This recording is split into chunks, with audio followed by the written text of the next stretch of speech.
ஓம் ஸ்ரீ குருபியோ நமக. ஓம் ஸ்ரீ மகா பெரியவா சரணம். வரும் மார்ச் 23ஆம் தேதி திங்கட்கிழமை பங்குனி மாதத்துல வரக்கூடிய கிருத்திகை நட்சத்திரம். அற்புதமான ஒரு நாள். சோமவாரத்துல பஞ்சமியோடு சேர்ந்து வந்திருக்கு. அன்றைய தினம் இந்த இலை மீது ஒரே ஒரு தீபத்தை ஏற்றி வச்சா போதும். உங்களுடைய எல்லா விதமான கஷ்டங்களும் தீர்ந்து இனிமே வாழ்க்கையில நல்லது மட்டுமே நடக்கும். அது என்ன இலை என்ன தீபம்னு பார்க்கறதுக்கு முன்னாடி நம்மளோட வீடியோஸை இப்போதான் நீங்க ஃபர்ஸ்ட் டைம் பார்க்குறீங்கன்னா மறக்காம சப்ஸ்கிரைப் பண்ணிக்கோங்க. தொடர்ந்து இது மாதிரி அப்டேட் தெரிஞ்சுக்கிறதுக்கு பக்கத்து நோட்டிஃபிகேஷன் மேலே கிளிக் பண்ணி ஆல் அப்படிங்கிற செலக்ட் பண்ணிக்கோங்க. இப்போ என்ன இலை மீது என்ன மாதிரி தீபத்தை ஏற்ற போறோம் அப்படிங்கிற பத்தி தெளிவாக தெரிஞ்சுக்கலாம். தமிழ் மாதங்கள்ல கடைசி மாதமாக வரக்கூடியது இந்த ஒரு பங்குனி மாதம். ஆனா இந்த பங்குனி மாதத்துல முருகப்பெருமானுக்கு உரிய விரத தினங்களும் அதே மாதிரி சிவபெருமானுக்கும் பெருமாளுக்கும் உரிய விசேஷ தினங்களும் நிறைய வருது. முதல்ல பங்குனி மாதத்துல வரக்கூடிய மிக முக்கியமான விரதம் பங்குனி உத்திரம். அடுத்ததா ஸ்ரீராம நவமி. இந்த 2 விரதங்களுக்கு முன்னாடி நமக்கு இந்த வருஷம் பங்குனியில 23ஆம் தேதி திங்கட்கிழமை சோமவாரம் அன்னைக்கு பங்குனி மாதத்துக்கான கிருத்திகை நட்சத்திரமும், மறுநாள் மார்ச் 24ஆம் தேதி செவ்வாய்க்கிழமை பங்குனி மாதத்துக்கான சஷ்டி விரதமும் வந்திருக்கு. அதுவும் முருகப்பெருமானுக்கே உகந்த செவ்வாய்க்கிழமையில வந்திருக்கக்கூடிய சஷ்டி விரதம். இந்த 2 நாட்களும் முருகப்பெருமானுக்கு வரப்பிரசாதம். கூடுதலா மார்ச் 23ஆம் தேதி முருகப்பெருமானுடைய தந்தையாக இருக்கக்கூடிய சிவபெருமானுக்கு உகந்த சோமவாரத்துல இந்த கிருத்திகை வந்திருக்கிறதுக்கு நம்ம கொடுத்து வச்சிருக்கணும். அது மட்டும் இல்லாம இந்த கிருத்திகை நட்சத்திரம் நமக்கு பஞ்சமி திதியோட சேர்ந்து வந்திருக்கு. பஞ்சமி திதி வாராகி அம்மனுக்கு ரொம்ப உகந்த ஒரு நாள். முருகப்பெருமானுக்கு எக்கச்சக்கமான விரதங்கள் இருந்தாலும் இந்த கிருத்திகை நட்சத்திர விரதம் ரொம்ப விசேஷம். முருகப்பெருமானை வளர்த்த 6 கார்த்திகை பெண்களுக்காக கொண்டாடப்படக்கூடிய அற்புதமான ஒரு விரதம் இந்த ஒரு கிருத்திகை நட்சத்திரம். அப்படிப்பட்ட கிருத்திகை நட்சத்திரம் மார்ச் 23ஆம் தேதி அதிகாலை 1:26 ஆரம்பித்து இரவு 11:49 வரைக்கும் இருக்கு. எப்படி பார்த்தாலும் நீங்க தூங்கி எழுந்ததுக்கு பிறகு கண் விழிக்கிறது கிருத்திகை நட்சத்திரம் தான் கண் விழிப்பீங்க. இரவு தூங்க போறதுக்கு முன்னாடி நள்ளிரவு 12 மணி வரைக்கும் கிருத்திகை நட்சத்திரம் இருக்கு. திங்கட்கிழமையில ராகு காலத்தை பொறுத்த வரைக்கும் காலையில 7:30 9 வரைக்கும் இருக்கு. யமகண்டம் காலையில 10:30 12 வரைக்கும் இருக்கு. முருகப்பெருமானுக்கு கிருத்திகை நட்சத்திரத்துல திங்கட்கிழமையில காலை நேரத்துல பூஜை பண்ண போறீங்க அப்படின்னா காலையில சரியா 6:30 7:30 இந்த 1 மணி நேரம் உகந்த நேரம். அதை விட்டீங்கன்னா 9:15 10:15 இந்த 2மே நல்ல நேரம் தான். காலை நேரத்துல தவற விட்டவங்களுக்கு மாலை 6 மணிக்கு மேல எப்ப வேணாலும் முருகப்பெருமானுக்கு நீங்க பூஜை பண்ணலாம்.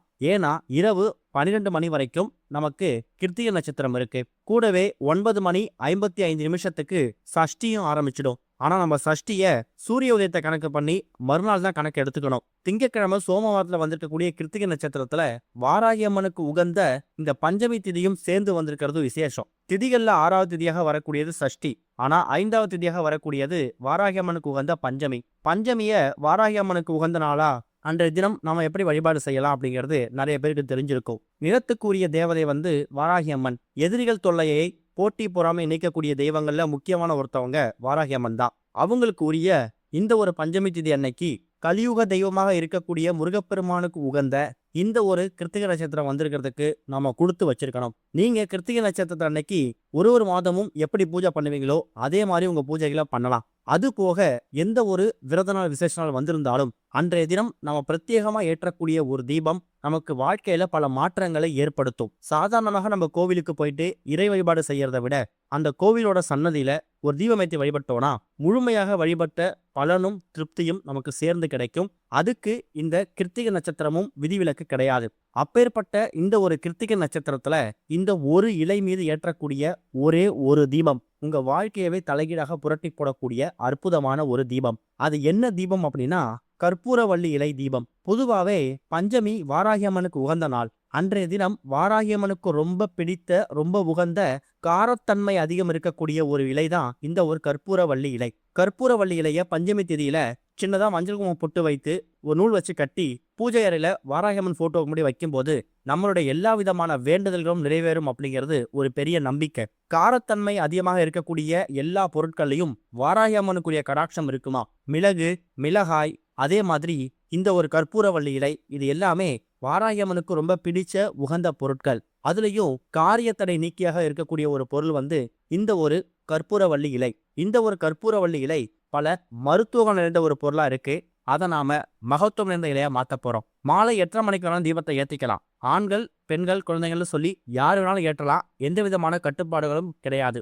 ஏற்றக்கூடிய நேரம் ரொம்ப முக்கியம். காலையில 6:30 7:30 இந்த நேரத்துல ஏத்திக்கலாம். அதை விட்டீங்கன்னா 9:15 10:15 இந்த 1 மணி நேரத்தை ஏத்திக்கலாம். மாலை நேரத்தை பொறுத்த வரைக்கும் 6:30 மணிக்கு மேல எப்ப வேணாலும் தீபத்தை ஏத்திக்கலாம். ஒரே ஒரு கற்பூர வள்ளி எடுத்து வச்சுக்கோங்க.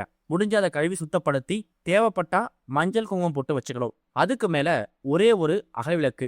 இந்த அகல்விளக்கு அப்படிங்கிறது எவ்வளவு பெருசு வேணா இருக்கலாம். உதாரணத்துக்கு நிறைய பேர் வீடுகள்ல இந்த கற்பூர வள்ளி இலை அப்படிங்கிறது இப்ப நீங்க வீடியோல பாக்குற மாதிரி ரொம்ப பெருசா கிடைக்கும் அப்படின்னு சொல்ல முடியாது. ரொம்ப சிறிய அளவுல கிடைக்குதா, பரவாயில்ல, 2-3 இலை கூட எடுத்துக்கலாம். ஆனா குறைந்தது ஒரு இலையாவது இருக்கணும். சிறிய இலையா இருக்குன்னா அந்த இலைக்கு ஏத்த மாதிரி நீங்க அகல்விளக்க வச்சுக்கலாம். ஒருவேளை அகல்விளக்கு இல்லை அப்படிங்கிறவங்க அந்த இலை மீது வைக்கக்கூடிய விளக்கு நீங்க தினமும் பூஜை அறையில பயன்படுத்தக்கூடிய காமாட்சம் விளக்கு, குத்து விளக்கு, இந்த மாதிரி விளக்கோட பயன்படுத்திக்கலாம். ஆனா ரொம்ப சிறிய அளவுல இருக்கணும். ஏற்றக்கூடிய தீபம் அது நீங்க நெய் தீபமும் ஏத்திக்கலாம், தீப எண்ணெய் ஊற்றி தீபம் ஏத்திக்கலாம். அது உங்க விருப்பம் தான். இலை எந்த திசை பார்த்து இருக்கலாம். ஆனா எரியக்கூடிய தீபம் உங்க வீட்டுல தினமும் பூஜை அறையில தீபம் ஏற்றும் போது அந்த எந்த திசை பார்த்து இருக்குதோ அந்த திசை பார்த்து தீபத்தை ஏத்தி வைக்கணும். இந்த தீபத்தை ஏத்தி வச்சுட்டு முதல்ல விநாயகரை பாத்திரம் படிக்கோங்க. அடுத்ததா திங்கட்கிழமை சோமவாரத்துக்கு உகந்த சிவபெருமானையும், அடுத்ததாக கிருத்திகை நட்சத்திரத்துக்கு உரிய தெய்வமாக இருக்கக்கூடிய கலியுக தெய்வமாக இருக்கக்கூடிய முருகப்பெருமான பிரார்த்தனை பண்ணணும். கடைசியா பஞ்சமி திதி இருக்கிறதால வாராகி அம்மனையும் சேர்ந்து பிரார்த்தனை பண்ணணும். இவங்க எல்லாரையும் ஒரு சேர நீங்க வணங்கும் போது, அதையும் சிவபெருமானை வணங்கணும்னா எல்லா விதமான கெடுதல்களும் நீங்கும். கலியுக தெய்வமாக இருக்கக்கூடிய முருகப்பெருமானை வணங்கும் போது வாழ்க்கையில கஷ்டம் அப்படிங்கிறது இல்லாம இருக்கும். பஞ்சமி திதிக்குரிய நிலத்துக்குரிய தேவதை வாராகி அம்மனை வழிபாடு செய்யும் போது கஷ்டங்கள் நீங்கும். ஒருவேளை உங்களுக்கு வாராகி அம்மன் வழிபடக்கூடிய வழக்கம் இல்லையா, பரவாயில்ல, கற்பூர வள்ளி இலை மட்டும் வைத்து தீபம் ஏற்றிட்டு சிவபெருமானையும் முருகப்பெருமானையும் இங்க வணங்கலாம். நிறைய பேர் வீடுகள்ல வாராகி அம்மன் போட்டோ சிலை வைத்து வழிபடக்கூடிய வழக்கம் இருக்கும். அப்படிப்பட்டவங்க அந்த போட்டோவுக்கு முன்னாடி கூட இந்த தீபத்தை ஏற்றி வைக்கலாம். தீபம் குறைந்தது அரை மணி நேரத்துல இருந்து 1 மணி நேரம் உங்க வீட்டோட பூஜையில எரிஞ்சாலே போதும். அந்த தீபம் எரியக்கூடிய அந்த நேரத்துல எல்லா கடவுளையும் மனசால பிரார்த்தனை பண்ணிக்கோங்க.